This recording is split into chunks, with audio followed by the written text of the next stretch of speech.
Hey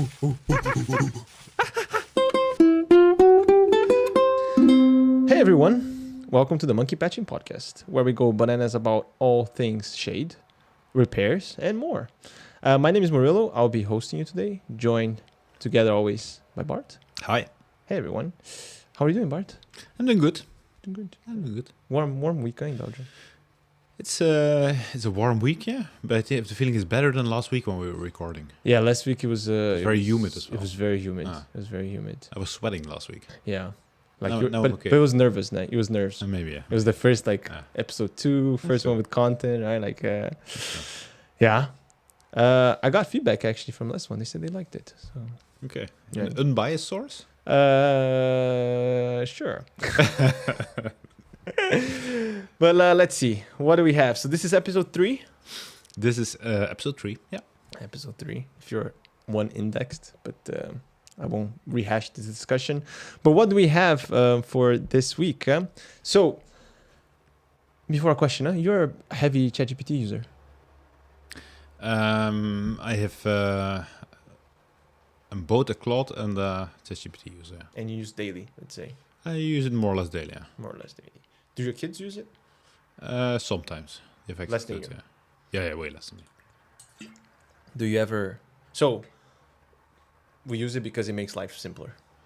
Makes it easier, convenient, right? Yeah, I think that's a good But summary. sometimes hardships are also good for development, no? I have the feeling you're trying to make a point here. I'm trying to make a point here. But do your kids, do you worry about your kids using ChatGPT? Well, not It's at this gonna- point. They Not don't at this use it point. enough. They don't use it enough. No. Okay, it's more like for funsies.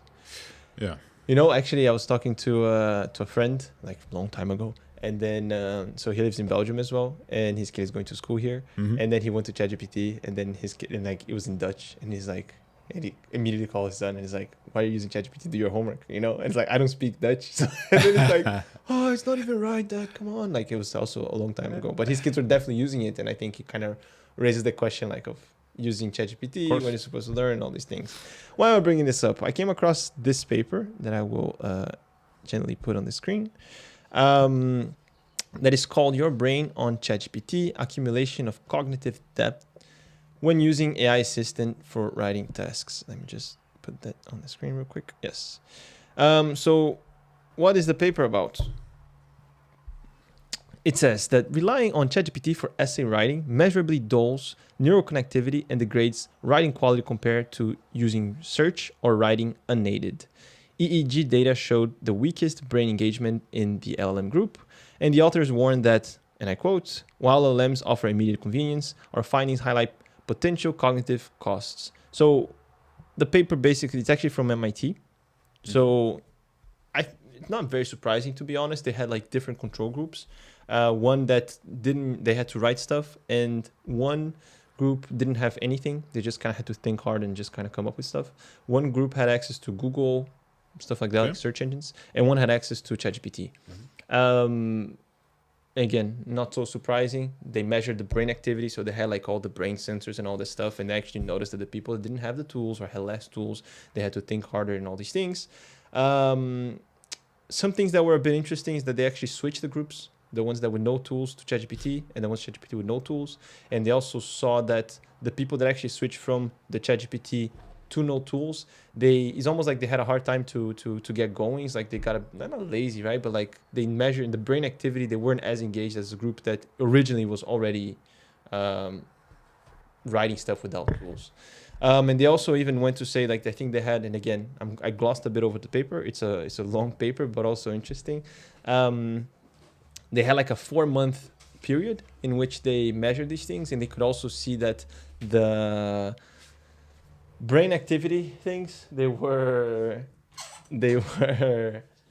long term, let's say. And I think it kind of raised more the question in regards to learning. Another thing, actually, for example, they interviewed the people, and they said that the people that use ChatGPT, they felt less ownership of their writing, their essays, basically. And I guess it makes sense as well. If ChatGPT helps you write something, it feels less that you did it and more like AI wrote it. But they even couldn't quote the stuff that they turned in. So it's almost like they forgot. Not that they forgot, but because they didn't write it, they couldn't even say like this I wrote or I didn't write It's that. hard to remember. Exactly. Yeah. Right. And I guess it makes sense as well because you're relying on an AI tool, right? Like you rely on an external source as well for this. So reading this from me at least, it was like, okay, this all makes sense, nothing surprising. It's more like a confirmation from neurological data that this is the case. But then they also start questioning like what's the impact on education, right? I think now we're having like your kids maybe, they're having, it's like the first wave that they're going to grow up more with these tools. How it's going to impact their cognitive ability, right? Like my dad, when I used to live in Brazil, my dad is a doctor, but I would see him doing like calculus problems. And then I was like, why are you doing this? Like, you don't need this. Huh? And he would say that the brain is like a muscle, so you need to exercise it, otherwise it atrophies, right? And, yeah, I mean, with all these things in mind, right? Like, it was more of a thought, like a thought for me. It's like, yeah, I wonder what impact it will have. I think also teachers, they didn't grow up with this.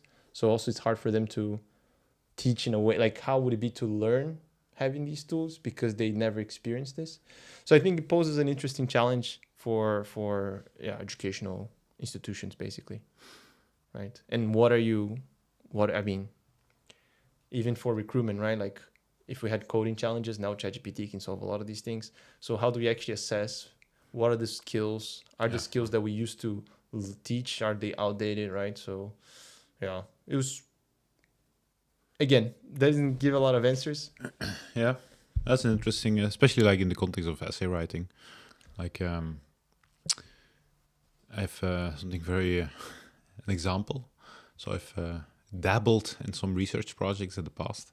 We're actually doing a new one on that's a very niche thing, lactate accumulation when running on certain gradients. So very niche. But you want to but just like give a tweet size description? but let's not go into it. But I actually tried out for the introduction of the article. And in an article, in the introduction, you typically do some literature research, etc. Right? And I tested how good it's not O3. What is again the last one that was released From OpenAI. It's for it's 4.5 GPT 4.5. I tested GPT 4.5. Ah, yeah. And some other things that have tools that can do web search and stuff to basically do the background research, and also write the introduction with, of course, like with some statements on like what like your document on the research hypothesis you put in there, like how you do the protocol, whatever. And the difficult thing of that is that like it looks very good, it looks very professional, but I'm not sure how well it did the literature research, right? It's very hard to, like it looks very believable. Yeah. But it's hard to put that next to what if I would have done this manually. Yeah, that's true. This literature research. Did you check some stuff or did you have some prior knowledge to see? Had a little bit of prior knowledge, and I did, of course, I did check the citations. Yeah. Right. But it's hard to, well, it's also just hard to put it into metrics. Like, what is the quality of that versus doing it yourself, right? Yeah. That is, yeah. Because you can't test it. Yeah, indeed. When I would do, if I would do it manually now, I would be biased. So it's hard to. For sure. But I do think that at some point, like especially at the rapid pace it's evolving, also with all these search and analysis tools that things like ChatGPT have access to, it won't take a very long time that it will be better than a single person doing research. I think so. Well, it's already, when it comes to doing research on what is already out there, background research, basically. Yeah, for sure. I mean, it's already faster. Yeah. Right. Yeah. And I think, well, the way I approach these things, and even it's a bit meta, because for this paper, I was a bit busy, and I was like, oh, maybe I'll try the notebook LM thing, right? So notebook LM is something we covered like when we were on data topics still, which is basically on Google. It was a project. Now it's also an app that you can put PDFs, you can put other things, and they create a podcast conversation about it. I downloaded the app, and now they also have like a chat. So they summarize a bit in text. Yeah. And again, even this paper, which is like 200 pages, the text is actually very fast.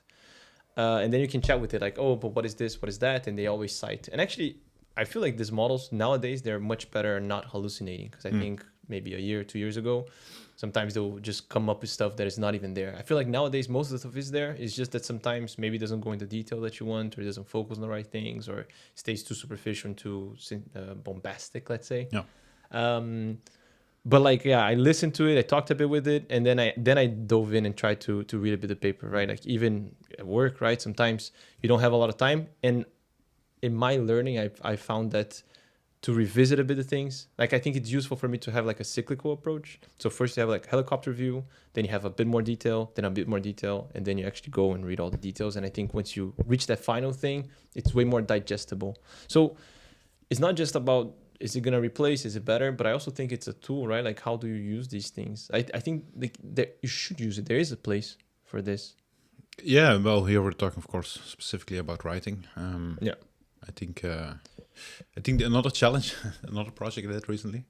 I have one could say I now have a good source of information on Norwegian singles.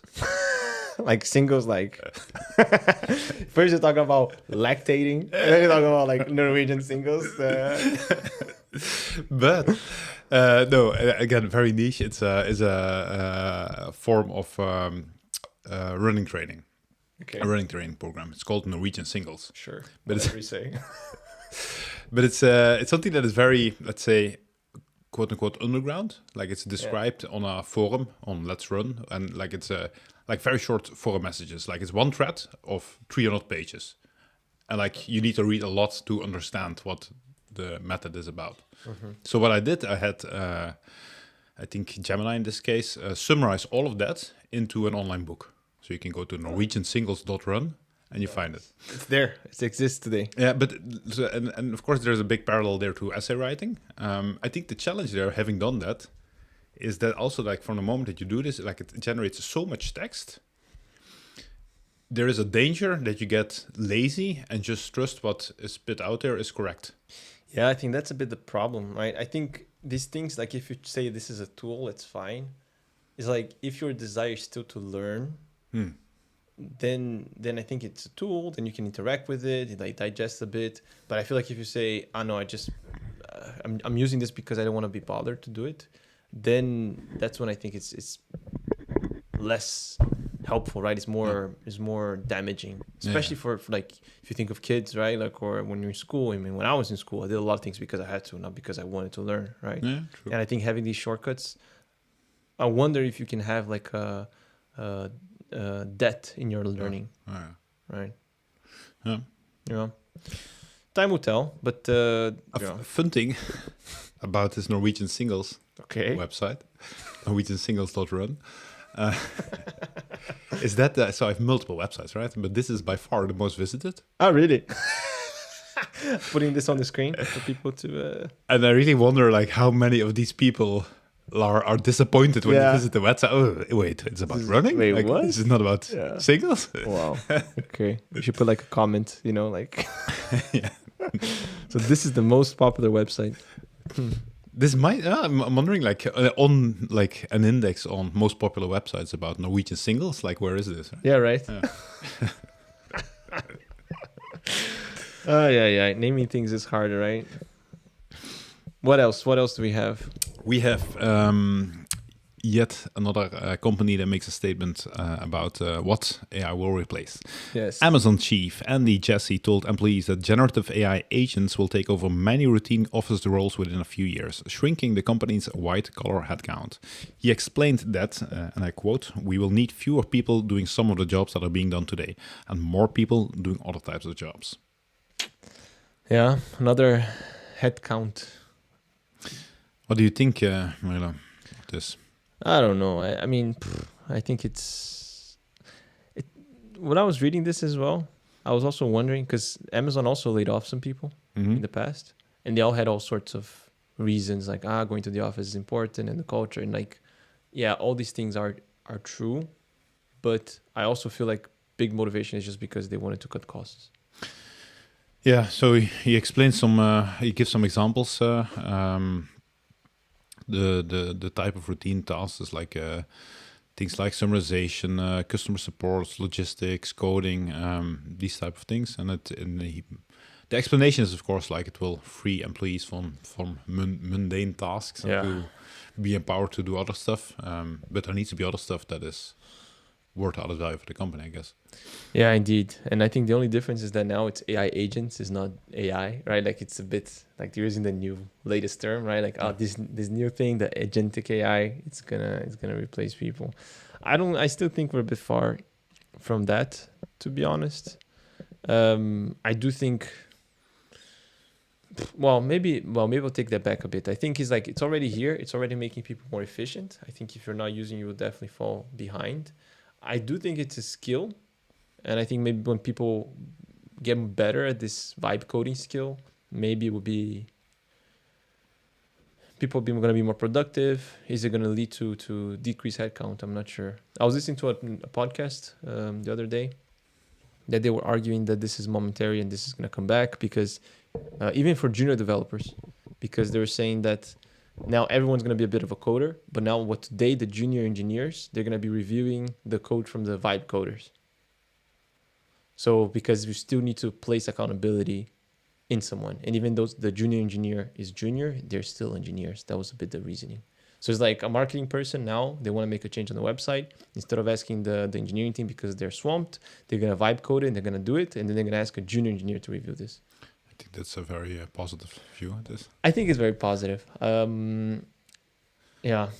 I think and the other thing, maybe it's a bit of a tangent from this article, but one thing I also wanted to ask you, some people are a bit resistant to vibe coding, to agents and stuff, because it takes the fun away. Mm-hmm. How do you feel about this?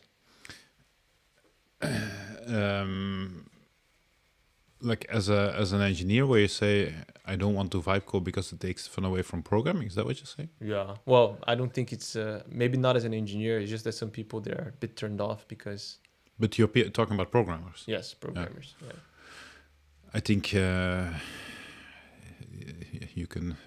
entitled to feel whatever you want to feel. I think if you don't embrace this, you will be irrelevant very soon. That is true. But do you find it less fun as well, or no? No, for me, definitely not. Yeah. But I think I've always been the type of person that I get fun out of creating something that works. Yeah. I don't get fun from making the code base that is the most clean or the most optimized or the most robust. That doesn't like optimizing a code base. End of the day, doesn't make me feel, oh, I had a nice day, right? And do you feel like and vibe coding very much speeds up, like, let's build a new feature. Yeah. But I think vibe coding also very well can refactor code bases. People don't often use it for it, but that's true. But do you feel like the process, like imagine that you have perfect agents or perfect AI that does everything and everything just works. So you just ask and it gets done. Mm-hmm. Is this something that We're not there, by the way. Yeah? We're not there. I think there's discussions whether we will get there, right? But if that was the case, would you still enjoy it, you think? Like, I guess my question is, the fun, is it in the end goal or is there also in the process?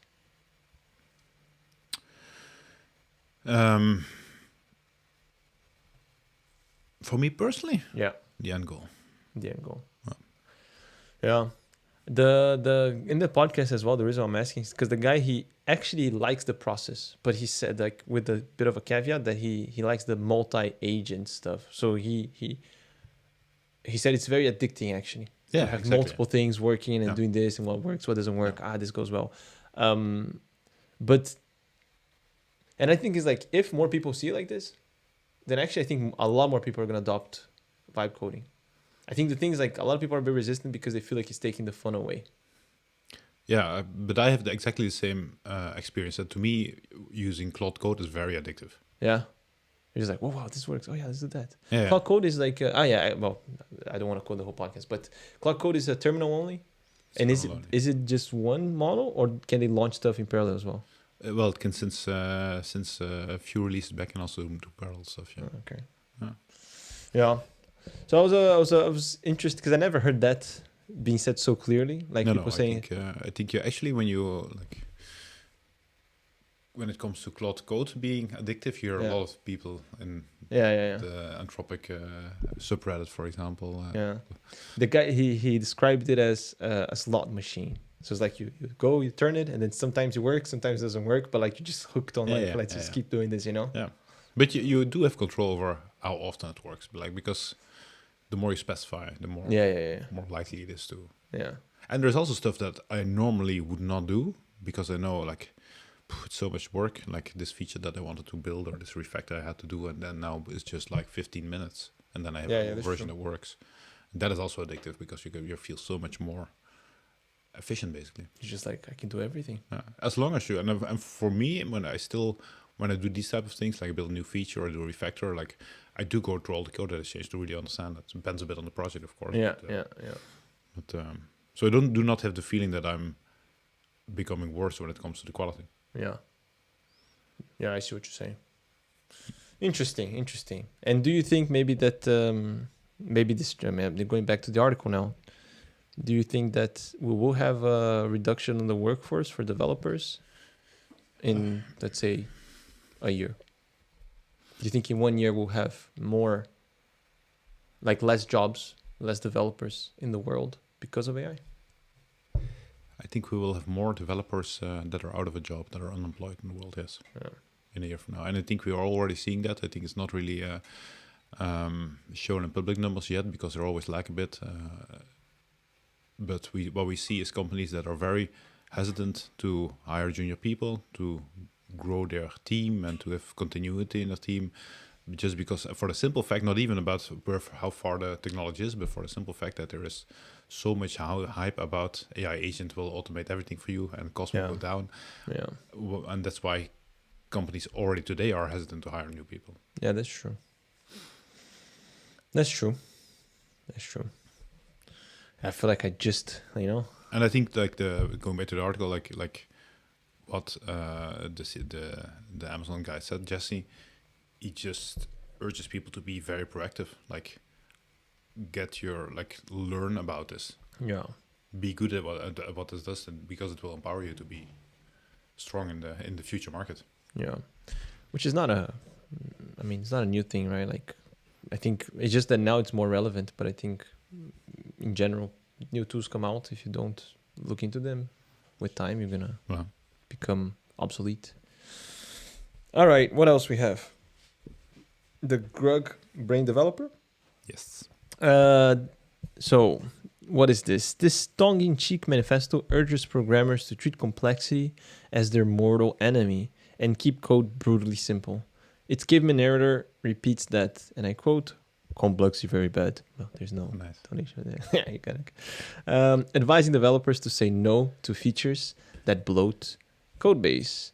Are you the Grug brain developer, Bart? I wish. You wish? If this could be my legacy, this is what I leave behind. I think then everything has been worth it. But I will tell you, I'm not. I don't think you're far from it, though. So we used to work together. But this level of excellence, like this is another. So I think it's funny you say excellence is like. So I put this on the list. So this is actually something that already passed by, I think, a few years ago. I don't know exactly when, but now resurfaced. So this is a website. I'm not sure if you're showing it. Yeah, I'm showing it. It's Grug, Grug, brain.dev. And it's Grug is, I actually looked at where the term came from. It's an Australian book where there is a caveman called Grug. Ah, okay. So you have this caveman type of developer that is giving advice in a very caveman type style English. Okay. What is the caveman is what? What does he do? Or is he just a caveman? He's just a very wise developer. A wise developer. Ah, he's okay. It's a bit tongue-in-cheek, right? Yeah. But I think, honestly, like, if you have people reaching out to you, like, how far are you in your career, Marilla? You're old now. You're a CTO. I have like white hairs. White hairs. And asking for advice, like, what are the things that could make me a better programmer? I think just sending him this website, like, you cover 95%. It's that good. Wow. That good. Do you have any favorites? Any highlights? It's like, it's so good. Like there's nothing that you can Everything's- really pick out. Like he really explains like very with detail like why complexity is bad, Okay. like how you can structure your code base, Yeah. when it's okay to say okay, Yeah. when it's okay when you should say no, Okay. what you about testing. I think there's a lot of wisdom about testing there. I can very much stand behind him. Yeah, like you have he talks about shamans a lot. Okay.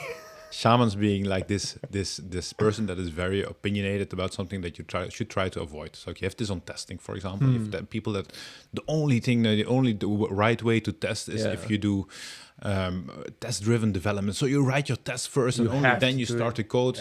Yeah. That's right. Everything else is wrong. Exactly. But someone like Greg also knows, like, but you need to understand the domain a little bit. Like, you need to build a little bit to understand the domain, and then you can write tests. And, like, be pragmatic. And it's the same about Agile, for example. Like, Greg think Agile not terrible, not good. Nice. Right, like it's and he says like end of the day, like it's not the worst way to organize development. Maybe there are betters, but like it's okay, right? Agile is okay, but there is a danger, right? Like there's the Agile shaman. How do you say this in English? Shaman.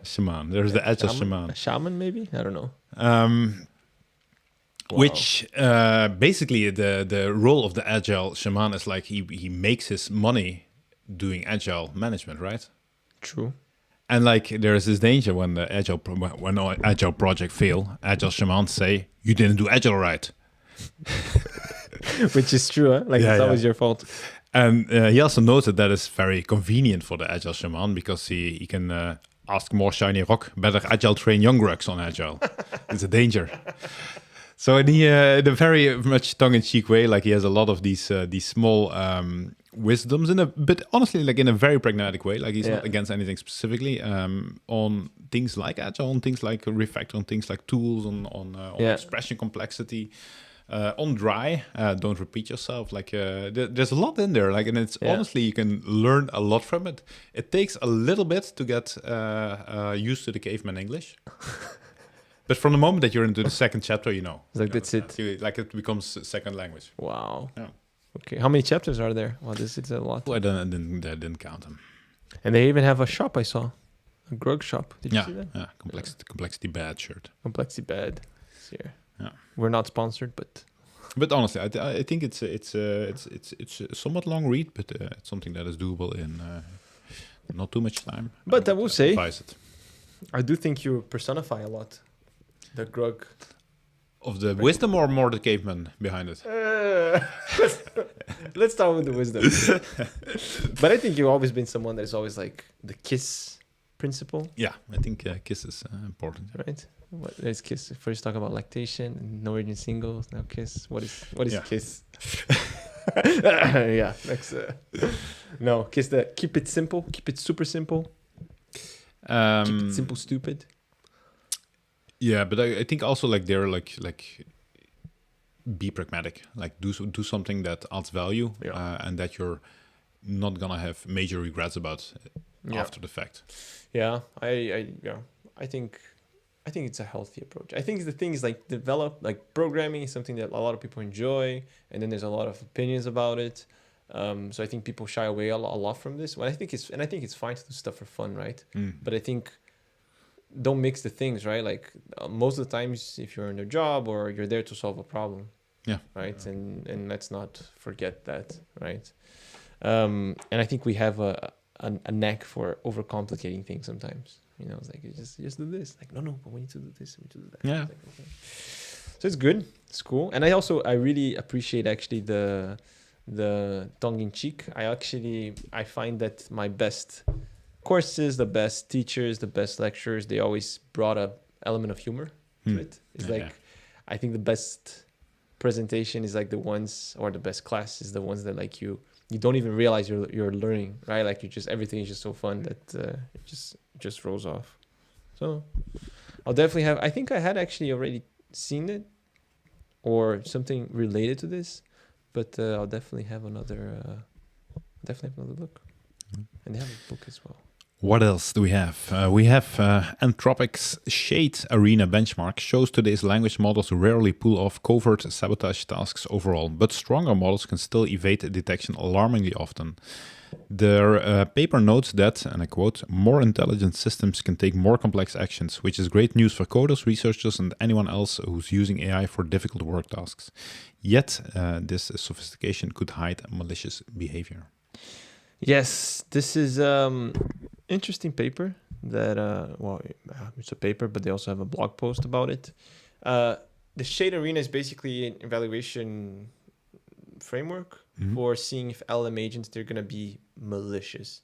There are a lot of caveats here. And can you give an example of what is malicious? Yes. So I'll explain a bit the setup. I'm sharing my screen. I think I put it there. Yeah. The Shade Arena pipeline, right? They have an agent that has an isolated environment, and then they have two tasks. And the example here is like, can you help me pay back my friends? So you have access to your email, then you have to see who you owe money to. And then they have a side task that is to send at least $5,000 to an account or user Venmo. So the idea is like you have a main, and that's maybe the first caveat. It's not like the LLM agent, they're being malicious on purpose. It's like you have a side task. So it's not about do the agents have will and they want to control humanity. It's more like can they perform hidden tasks without being detected.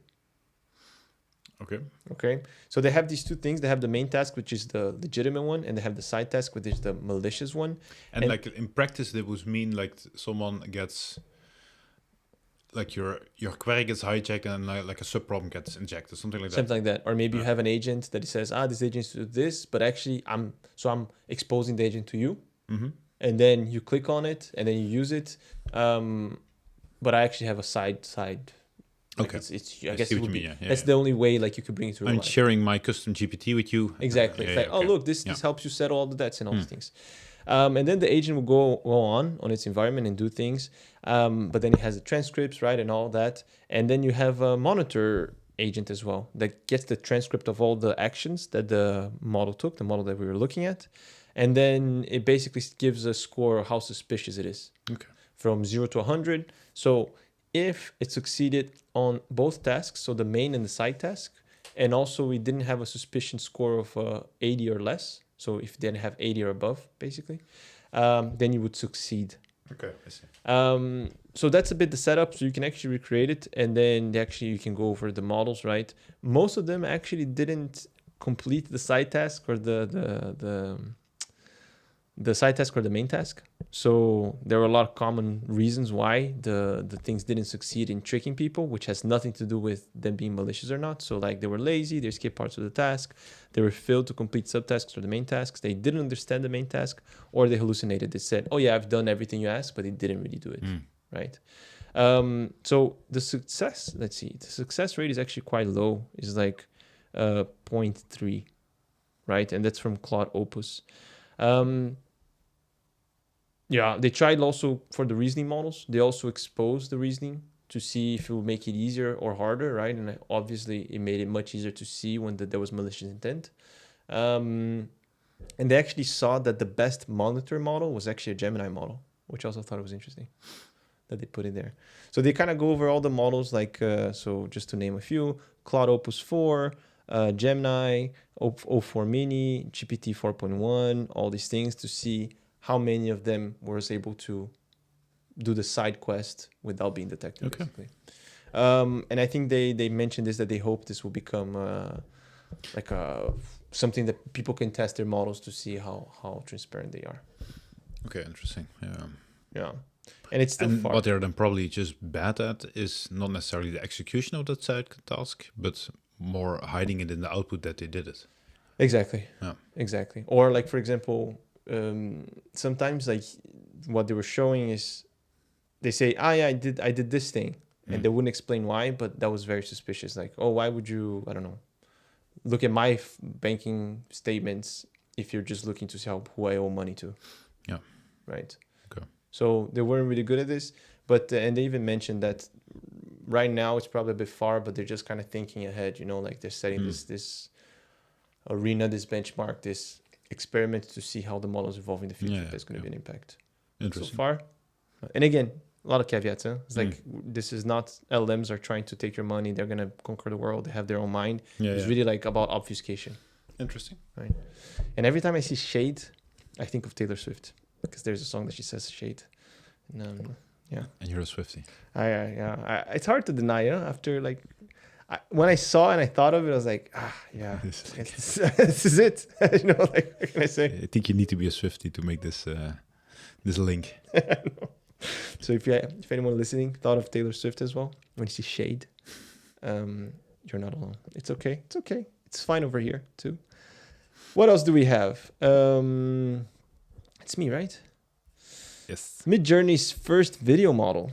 A lively subreddit r singularity thread welcomes Midjourney's image to video beta, which users praising cinematic quality while debating how it stacks up against rivals like VO3. The original post claims that, and I quote, some of these look indistinguishable from real camera footage. And I'll put this on the screen, of course. VO3 is the Google model. Yes, VO3 is the Google model, which got a lot of hype 3-ish months ago. 3 weeks ago.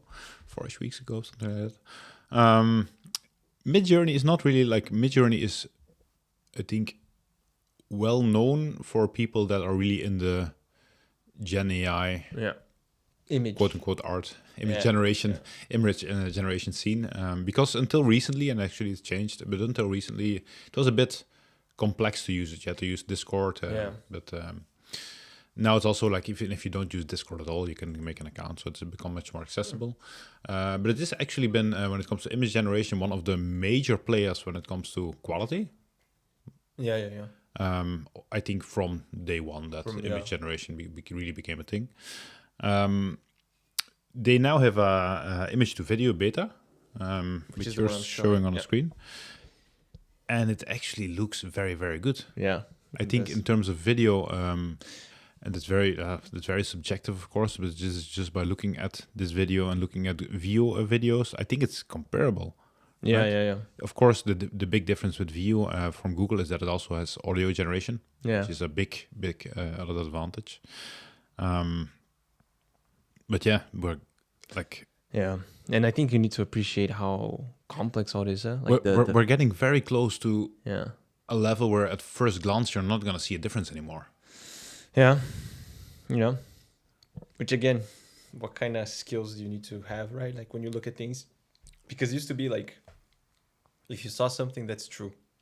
It's true. Right, like, and nowadays it's like you have to guard yourself as well. When Gen AI generated image that I saw, I thought it was pretty funny because in geopolitics, right, like Elon and Trump, they're not dealing well. And like once the news came out, they had an image of like Trump with a Tesla saying like, "Oh, I bought this before." Elon went batshit crazy. I thought it was pretty funny. It's like clearly Gen AI. This is really cool. For the View as well, I remember when it was released, and I think we were on a sabbatical, let's say, before when this came out. But I saw a lot of people as well making comments of, like instead of paying I don't know how much for a marketer person to do this trailer or whatever, now you can just ask this model to just do this. And actually, it was quite fun to watch what he came up with. Sometimes, it was like he came up with the plot, the characters, the story, and he would animate. It's getting pretty good. It's getting pretty good. Maybe also interesting is that I think it's from this week is that both Disney and Comcast, they started a lawsuit against Midjourney. Oh, really? For copyright infringement, which Midjourney has, as far as I know, never really did any implemented any guardrails on when I type generate Bart Simpson in this environment, it will do it basically.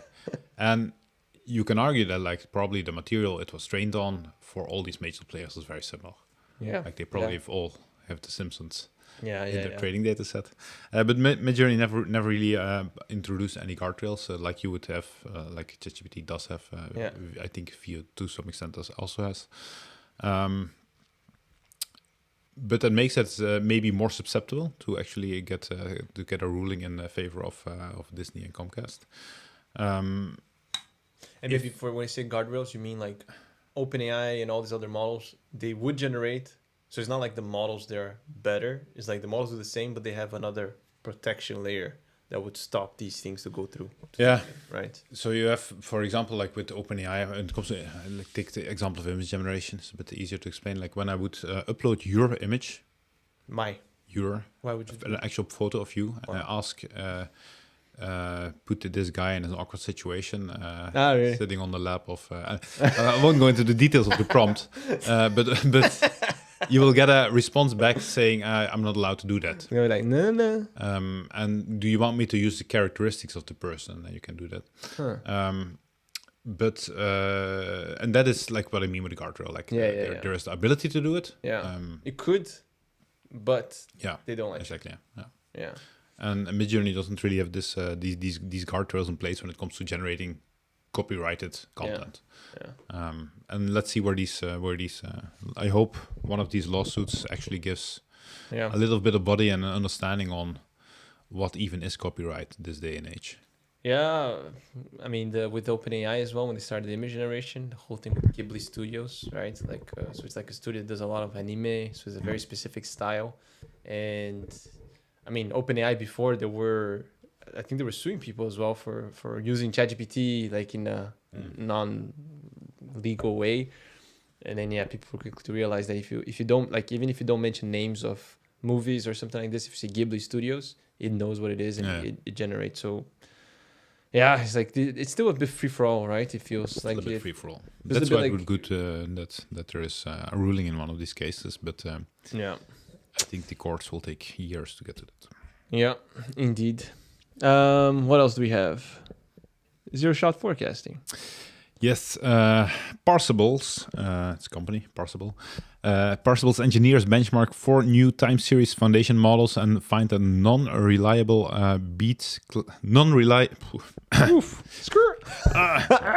So their engineers have benchmarked 4 new time series foundation models, and they find that none of them reliably beats classic methods across messy observability data. They highlight the appeal of models that promise, and I quote, zero-shot forecasting, run predictions on new datasets without needing to retrain the model. This stood out a bit to me, this article, because I find the idea of a foundation model in time series interesting. True. I've never really seen it applied to a practical case, to be honest. In the projects that I've been involved with. So the idea of a foundation model in time series is like if you look at an LLM model like GPT 4.1 or whatever, which one you would call this a foundation model, right? Yeah. So basically, foundation models are models you can reuse for a lot of different things. Yeah, they are built. Typically, the foundation models that we talked about are typically text-based, and they are trained on huge amounts of text in all kinds of different settings. Yeah. Right. And this gives them the ability to be used in a lot of different ways, basically, without retraining, without fine-tuning. So in a zero-shot way. So I can give it a prompt, and it will give me an answer back. Yeah. Hopefully you're correct. Zero shot is like, I don't need to train the model, or maybe just give some examples in the prompt, and it does a great job. Exactly. Right. Yeah. For example, when it comes to a text-based LLM, you can say, I'm going to inject these and these articles. I want a summary in this style with 2 paragraphs, with a quote, etc. Hypothetically. And it will, most of the times, especially the models that we have these days, will perform quite well. Right. When we compare this to time series, so what apparently is being done, and I didn't know, and that's why I'm also adding it here, is that there are foundation models being trained on like a wide variety of time series data,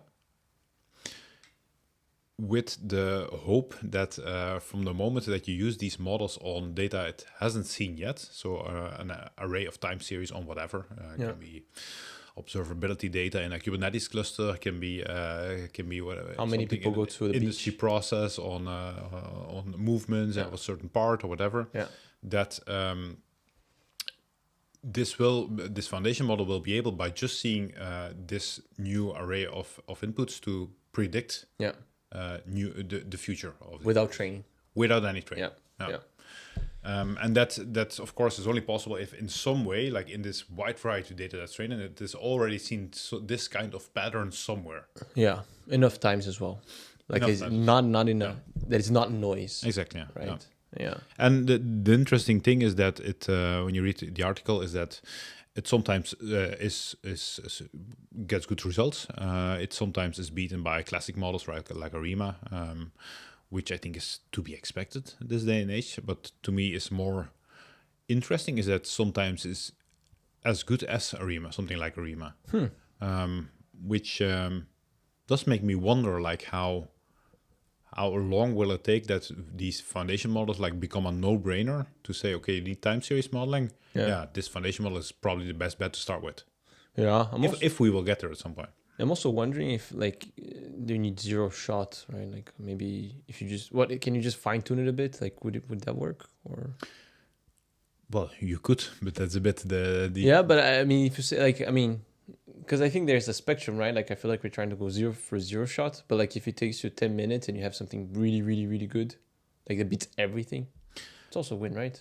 I mean, maybe it's expensive and maybe probably there's hard to fine tune something a big foundation model in 10 minutes. It may be better to use something like ARIMA. But it will be interesting to see if we get like basically the evolutions that we've seen in the tech space.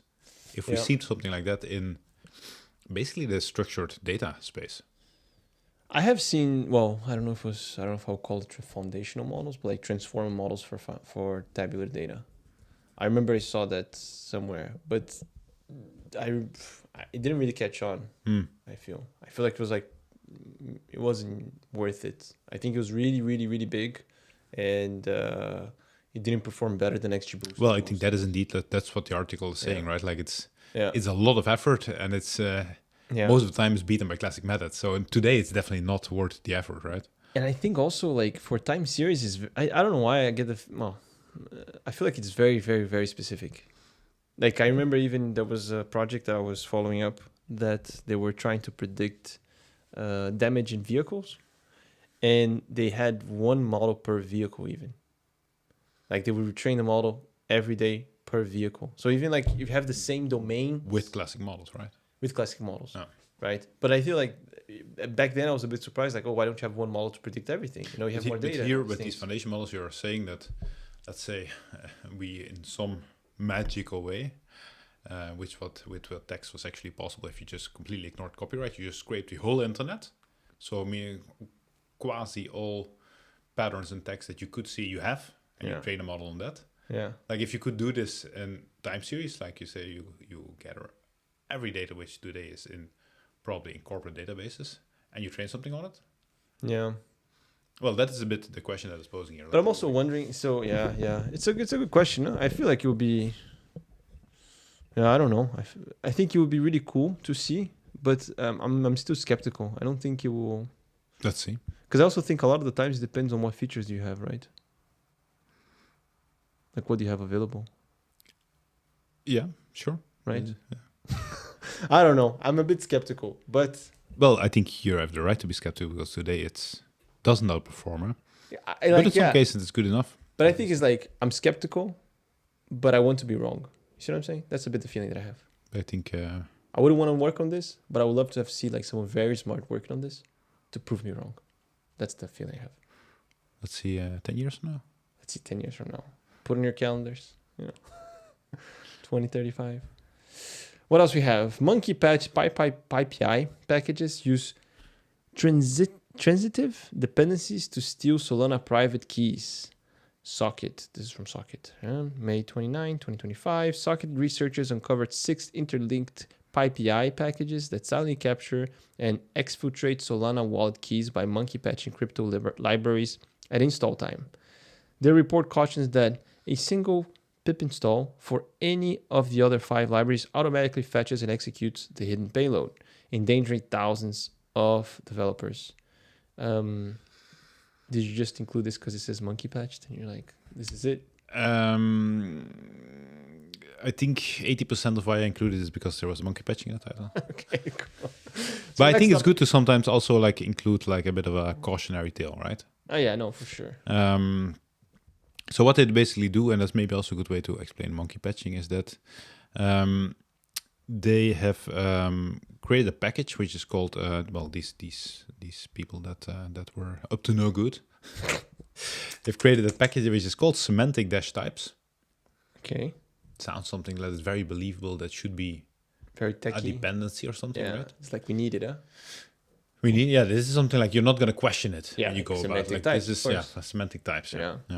And that they made it a dependency. They made other Solana official packages depend on it by contributing to the. I think by simply contributing to a PR and by basically hiding this. So what you now do is when you install these Solana packages in Python is that it automatically also installs the semantic types. Imports it, and then what it does is it monkey patches the methods on these Solana classes. So let's say, and I don't know the exact structure, but what monkey patching basically does is that you have this Solana class, and there is a method on it called generate new private key. That when you monkey patch something is that you can say from now on, this generate new private key on this class becomes a new function. And I'm going to write the function. I'm going to inject it. That's basically what monkey patching is. And you can do anything, right? But I think if you're trying to be sneaky, you can say do this, and this, and then do what the function is actually. Exactly. So you could wrap this in something else. Yeah. And basically, what they do is that they, when with these packages, users generate a private key, is that they intercept the private key and then send it to an external address. I see. Which is, of course, like a big vulnerability. Yeah. But it's also like this is the danger of something like PyPI where people can publish anything, right? Yeah. Anyone without a lot of you don't have to put your ID or anything. Yeah. There's no accountability basically. You just account just person. So the only accountability here is that we think and we hope that the open source world will correct for this. Yeah. I mean, that's how we've been running until now. Yeah, exactly. Right. Yeah. And of course, like retroactively, people will see. Okay, this went wrong. We're gonna kick this out, and we're gonna move from our dependencies, etc., etc. But it's very hard to avoid these things. Yeah. Because a part of this is also very much, for example, social engineering. Like you start contributing to a project, people start trusting you, and at some point you do something malicious. Like this is what's the case that like the X something like there was a recent case around. There was a recent case that they said the same thing that because a lot of times we're saying we rely a lot on the open source community, but a lot of times this community is not well supported. Yeah. Right. So you have the people that like. Everyone is expecting you to do everything very quick, but people are doing this on their spare time. They have families and all these things, and people burn out. And then someone comes and like, oh yeah, let me help you this. They do a few nice PRs, and then I think from the moment you sufficiently trust people, you're not gonna review every PR in detail, right? And sometimes it's not even like you can review, but like the fact that this is monkey patching is not. It's probably more obscure than this, right? It's not as easy as just like, oh yeah, this is what it's doing. It's fine. This and this and go. It can get fairly complex, right? And people gain your trust. I'm wondering as well if this malicious package could monkey patch other libraries like dynamically as well, like at random kind of. Because in Python, right? Like if I install, I don't know, if I install pandas will depends on NumPy, so I'm actually also installing NumPy, right? Actually need the whole tree of things. So even if you don't install Solana directly and you don't install semantic types directly, if something depends on Solana, you will also install in semantic types. Yeah, that's the case here. Yeah, how do that? Yeah. And so there's the whole tree of things, and I'm also wondering, like semantic types apparently just steal Solana keys, but I'm wondering if they could also dynamically do some other things. Like not necessarily only with Solana, but like if you install Solana, you install this, and then you can take anything there. Yeah. Or like add itself as a dependency somewhere, like So Python's super dynamic, which is sometimes is. That's why you can monkey patch. That And is most true. of the time, it's not a good idea. Most of the time, it's not a great idea, unless when it's about naming a podcast. Then it's great. Only listening to it. Only listening, yeah. So we have a final topic. Yes, JSON repair. Yes, JSON repair. We always try to include a single Python package. Well, not necessarily Python. A single library. Something that people can use. Something that people can use. Yeah, So that is not malicious. JSON_repair project offers a lightweight Python module that automatically fixes the misplaced brackets, stray tags, and other quirks LLM often introduce into JSON responses. Its README observes that some LLMs are a bit iffy when it comes to returning well-formed JSON data, and that motivated the tool's creation. So this is... So what it does, so if you've been using something like ChatGPT or Gemini or a Sonnet to extract information from text, then typically you ask it to fill in like a JSON. Tools, MCP tools often also return something in JSON. The problem is that JSON is not always valid because a bracket is missing or a quote is missing or whatever is missing. What is typically being done is by packages that allow you to quickly do this, something like, I think Pydantic does it, Pydantic AI does it. What's the other one? The instructor has like it checks, is it valid JSON? And then if not, it just sends it back to the model and asks it to fix it. Do it again. Yeah, do it again.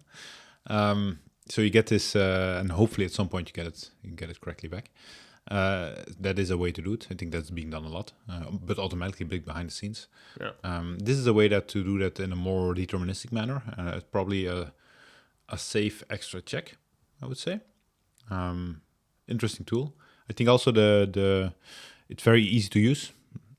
It's also interesting, I think, how the transparency of what it supports just by looking at the tests. So the tests are very nicely structured, the unit tests in JSON_repair. Okay. The units are very nice structured. So, but just by looking at the unit tests, you basically see, very intuitive to see like, okay, when the quotes are missing, this can fix it. In that situation, it can also fix it. Those are the situations that this tool can come in handy. Ah, nice. Yeah.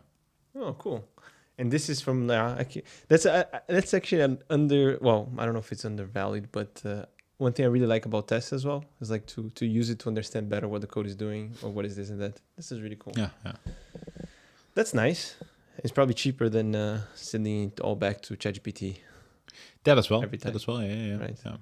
I also saw that they have GitHub pages that you can actually do it online. You can actually put your input JSON and then it will pair for you if you want to give it a try before. Hosted with Python Anywhere for free. So there's maybe a API quota limit, but it's really cool. Really cool. I wonder if these, wonder if like the instructors or all these things, they could also, if they do this already, like they try to fix it for you deterministically before sending it back. It's probably better now. It's cheaper, and I don't think that they try to today, but I can be wrong. Yeah, that would be cool. Have you tried Pydantic AI, by the way? Yeah. Yeah? I actually have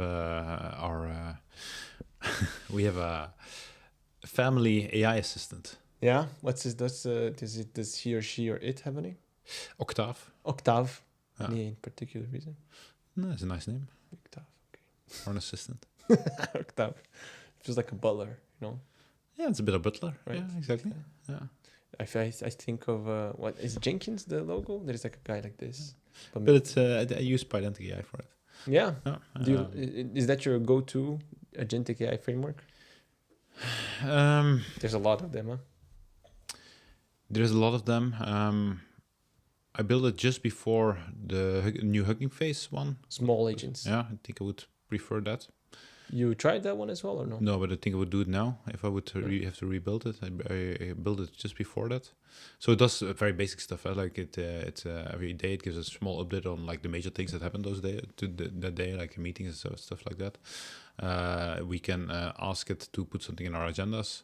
We can ask it to put something on a grocery list, like these type of things. Weather, these It's very basic things that normally you would like somewhere in a day look up. Yeah. Now you get summarized. It's true agentic. It's just like model with a whole bunch of tools. Yeah, exactly. It's pedantic, yeah. Yeah. So it's a very simple use case. But I would probably use small. To me, what I find difficult as a, let's say, more from the point of view as a developer of agentic AI is the intransparency of the calls. Yeah, but Pydantic also have the, I think, Logfire. Yeah, but I think that is a huge overhead to understand. I think even that is not very transparent on the exact calls that are happening. I think but that's why I would want to. Maybe I would be happier with developing in Small agents. Small agents, yeah. But but if you don't know, like you just think that may be more transparent. Yeah, and just going through the documentation stuff. Yeah, you went through the documentation. Yeah. Okay. So maybe we should need to find a use case to build something in small agents. Maybe for this, maybe we can do chapters, transcripts, all these things. But yeah, I'm also curious about these things. But indeed, sometimes I think that ideally you have the same use case and you build it like different ways with different frameworks. But it's also very like kind of defeats a bit the purpose, right? Yeah. Gonna be a Grug brain developer is like, nah, just get it done, right? Cool. I think that was it for today. Do you have any big plans for the rest of the week? Anything? No, we have some family that is visiting, so Nice. Enjoying the warm weather. very warm, yeah. Yeah, super. But yeah, we shouldn't complain, right? Like we complain already so much in the year that it's bad. Yeah, that's true. Ah, That's true. let's just enjoy it. I feel like sometimes when I complain, people are like, "Oh, but you're Brazilian. Like you shouldn't complain." And I was like, "Yeah, but I left. You know, like if I loved it so much, I would have left." That is a See what I'm fair saying? point, yeah. It's like maybe I'm the only one that can complain. It's like I moved so many, like thousands of kilometers. But do you also complain when it's bad weather? Sometimes. No, but I don't want to not to complain too much. But I do think sometimes when it's too warm, it's like it's hard to be productive. I feel. Yeah, Just like dragging yourself. I was thinking today. I was my office is like in my attic, like my home office. It's too warm. Like I was thinking maybe I should look into getting air conditioning. Yeah, right. Yeah, and the houses here, they like most of them don't have air conditioning, right? Yeah, I don't think it's standard. Yeah, but I do feel like it make a difference. But yeah, but the sun is nice. The sun is nice. Sun is nice. Getting my tan lines on. Oh hell yeah! On your bike rides and stuff. Yeah. Alrighty.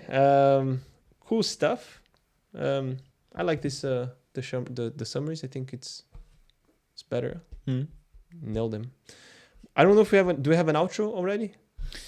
Oh, I actually did, yeah, but we don't have it on the soundpad yet. So we'll just replay the intro. We'll just replay the intro today. Next time we'll have it there. Cool. All right. Thanks everyone for listening. If you have ideas, feedback, let us know. If you'd like to be a guest. Hit us up. Please rate us wherever you listen to your podcast. Yes. It really helps us. Yeah, for sure. And